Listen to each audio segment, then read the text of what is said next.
I think he has to continue to take a close look at it. The environmental concerns are legitimate. The economic concerns are Are you worried as the party chair that this shouldn't be resolved before the election because of the potential impact it could have on vulnerable Democrats? As a member of Congress who represents hundreds of thousands of people in South Florida, I want to make sure that the right decision is arrived at and that the president makes that decision carefully and doesn't factor politics into his decision, which I don't think he is. All right, folks. Debbie Wasserman Schultz. You don't have to tell you who she is. And by the way, we have the whole Gimme 5 segment at the end of the hour on this interview with Debbie Wasserman Schultz and Meet the Press. But joining us right now for the first time is Deputy Press Secretary for the RNC. And he also happens to be the son of Juan Williams. We welcome in Raffi Williams. Hello, Raffi.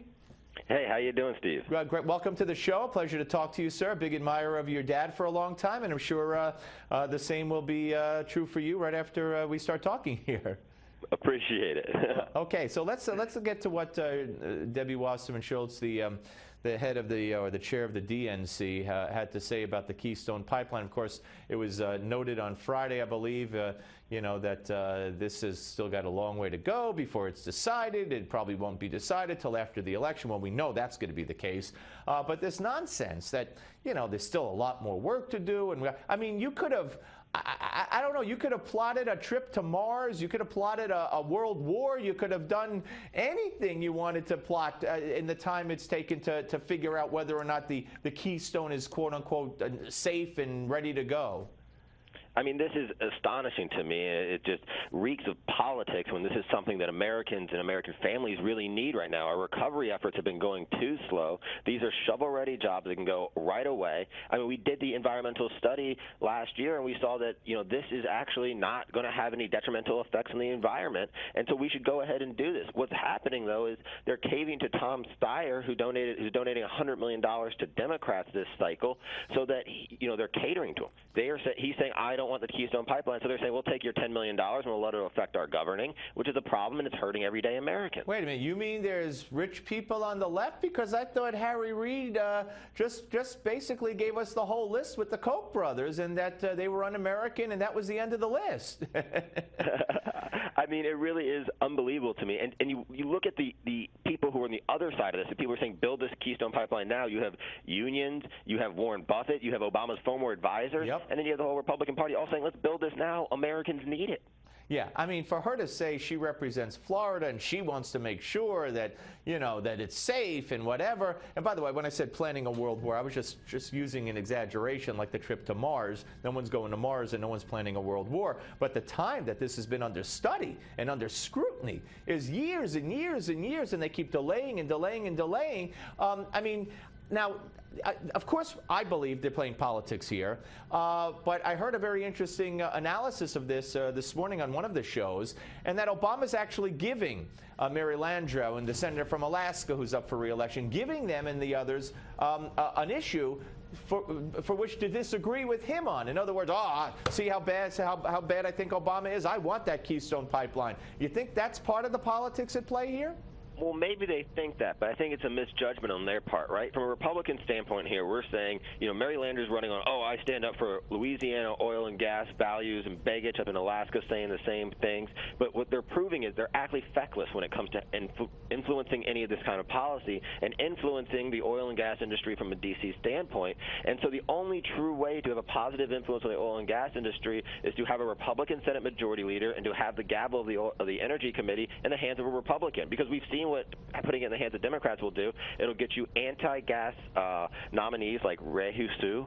It will continue to not stand up to the Keystone XL pipeline, not mandate any kind of legislation that would force the president to approve this pipeline that the Americans need so badly. I mean, so really, I think it's going to backfire on them, because we're going to say, look, you claim you're standing up, but all you're doing is a lot of hot air, a lot of empty rhetoric, and when it comes to actions, you haven't been able to do anything or get any wins for the state of Louisiana or Alaska or any of the energy states. No, great point. What good is it having you in the Senate if you can't deliver with the president in your own party? That's a very good point and a very good counterbalance to that claim of an issue to run on. And it really is amazing if we had a fair media in this country, because every issue issue, Obamacare, Keystone, you name it, the American public is against, for the most part, the Obama position on it, the Democrat position on it, the Harry Reid position on it.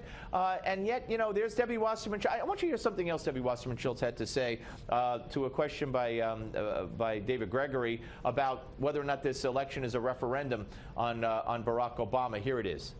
Is the issue in the fall a referendum on President Obama?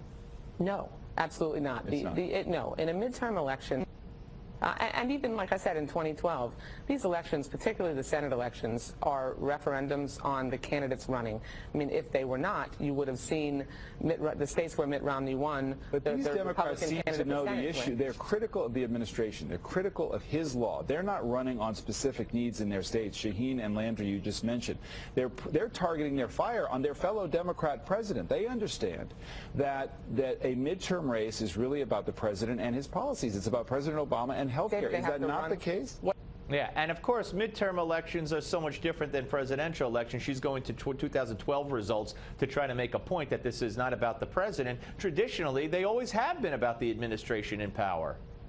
And it will continue to be about the administration in power. I mean, here's the thing. Again, going back to the instance of these Democrats, and especially in the red states, are saying a lot of hot air against Obama. They're saying they stand up for the people of their state, their constituents. But when it comes time to bringing the bacon home, to getting accomplishments done on the Hill that would benefit their home state, they lack the record on it. They lack delivering results. And it all comes down to the leadership is the one who dictates what is voted on, what you're talking about when you're on the Hill. And the leadership of the Democrats is all so far left that really red state Dems are a dying breed because they are being led by this far left wing of the party that is really taking, the issues of environmentalism and talking about Obamacare, these issues that most Americans do not like and do not agree with the Democratic platform on or position on, and they're allowing these positions to be put through instead of standing up for their state. And they should be caucusing with the Republicans because their state they're conservative states, right, and they're going to be in big trouble come November because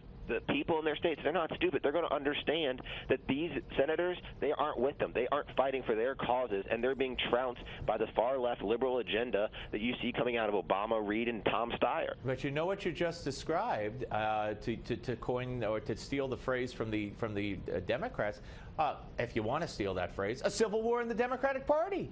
Now we hear about that. We see the graphics about that. We see the still shots on show after show after show about the civil war in the Republican Party.